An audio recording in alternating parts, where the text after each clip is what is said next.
What are some of the craziest, strangest rabbit holes you've ever been down? 1. YouTube videos of old chainsaw restorations. No idea why, but I guess that's why it's a rabbit hole. I don't even own a chainsaw or have a need for one. Restoration channels of all sorts are great, and there's so many niche channels. Watches, hand tools, kitchen equipment. Sadly, their popularity now means that there's a lot of fakers out there, like there are with the whole primitive living thing. 2. I really enjoy going on a city's Craigslist, then to room shared, or whatever it is for finding a roommate, and then typing words like warning or beware in the search to see what kind of horror show nightmare roommate scenarios people have decided to write about.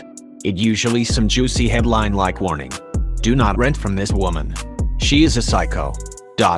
And after reading it, it's always a guess to decide who is the actual crazy person, the landlord or tenant. Could be a bitter ex-tenant, or a scam, or whatever. But it's an easy way to dive quick into some weird corners of the internet that are filled with drama. 3. I spent a bunch of time about 12 years or so ago reading about all the details of the Titanic, how it sunk, what happened as it was sinking, who died, who survived. I got into the life stories of the people who died, and what became of the people who survived. And then I very nearly bought a piece of carpet from the Titanic. 4. Mechanical keyboards.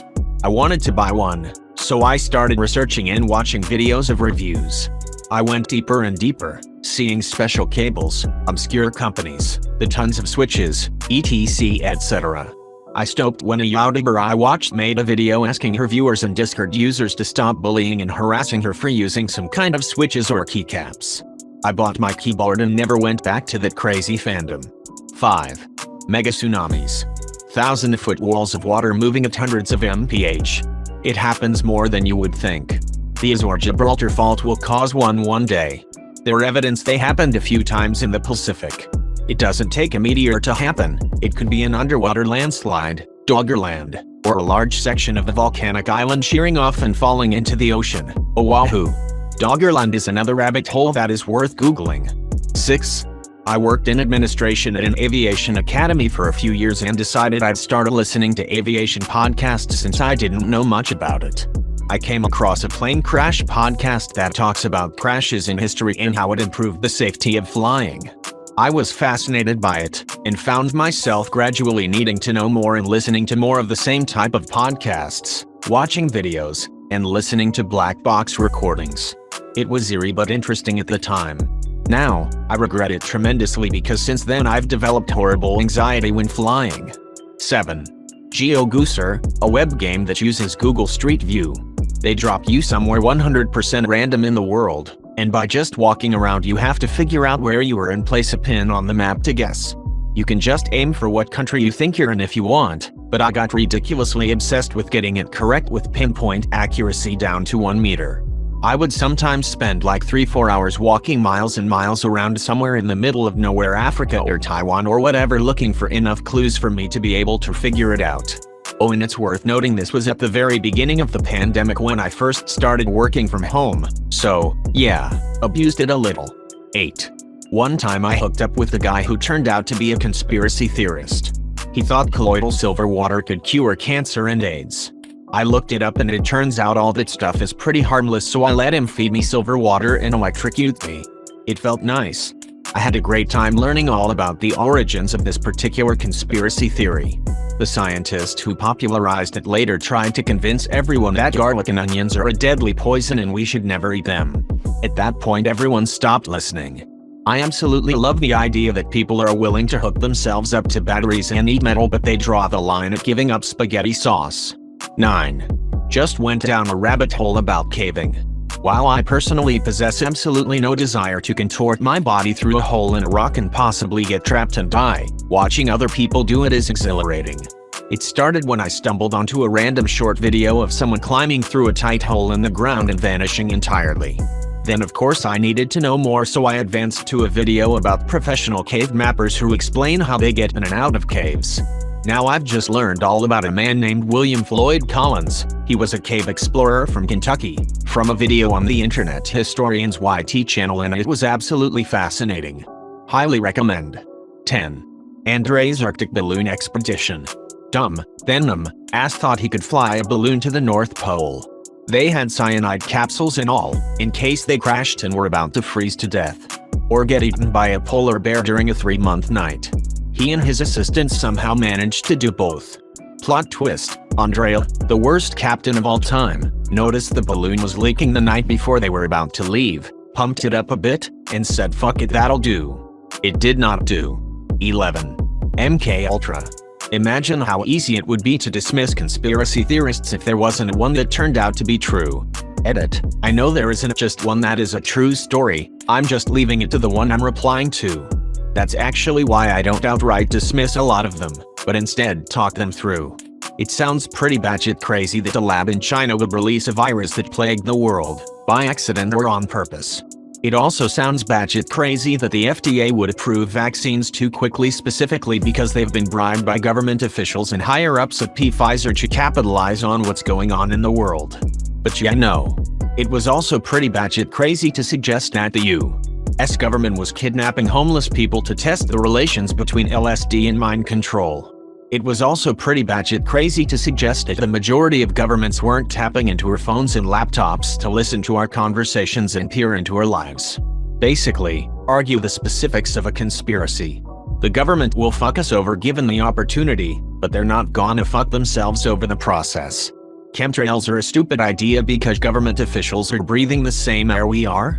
Edit. To all of you arguing against the vaccine conspiracy. I don't entirely believe what I wrote there. I do think the FDA is a shady as fuck organization. I mean, they're paid by the very companies that they're approving drugs for, that's fact. I think someone said that if the FDA was bribed to push the vaccine through quicker, other drugs would have been as well.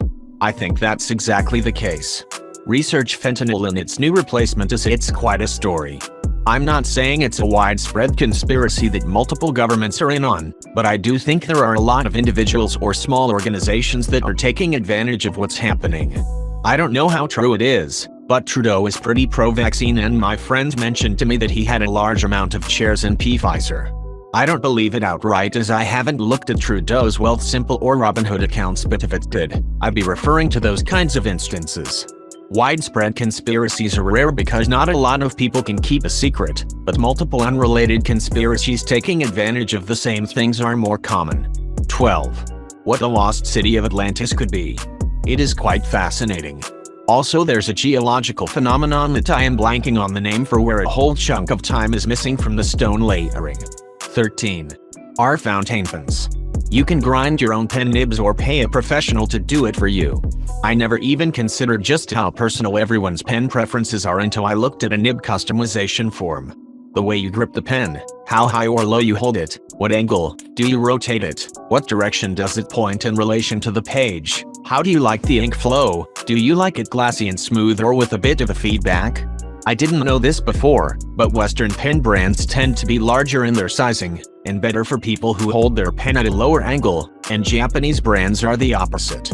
I'm just now finding that you can buy a really cheap clone of a very expensive pen, and fit a flex nib into it, what most people tend to think of for calligraphy, where you put some pressure down and get line variation.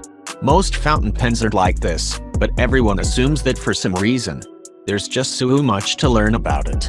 I've been in this rabbit hole for months lol. 14.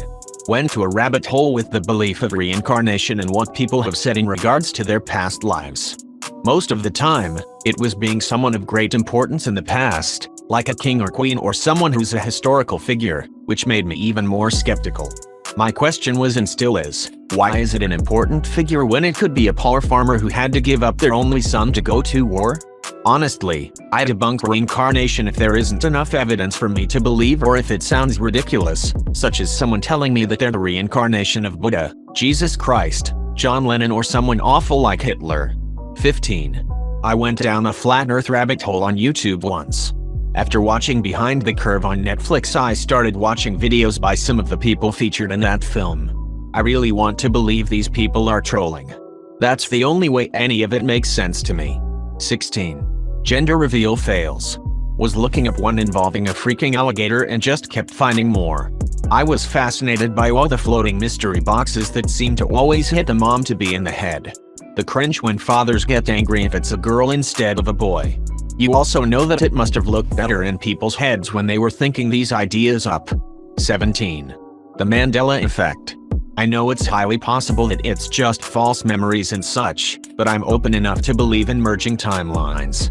I don't buy the whole simulation theory, that one is too far out there. I also happen to believe in multiple dimensions universes, which leads me to my next one. Astrophysics. If you're interested enough, astrophysics is fun.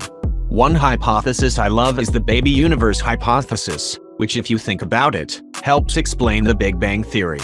I couldn't find much on it, but I first heard about it watching a lecture by a CERN physicist. Basically, simply put, black holes give birth to new universes. In my mind it makes a bit of sense. The black hole begins as a super-dense singularity that rips space-time. Who is to say the Big Bang didn't happen as a result of a black hole ripping space-time and spewing its contents into our universe?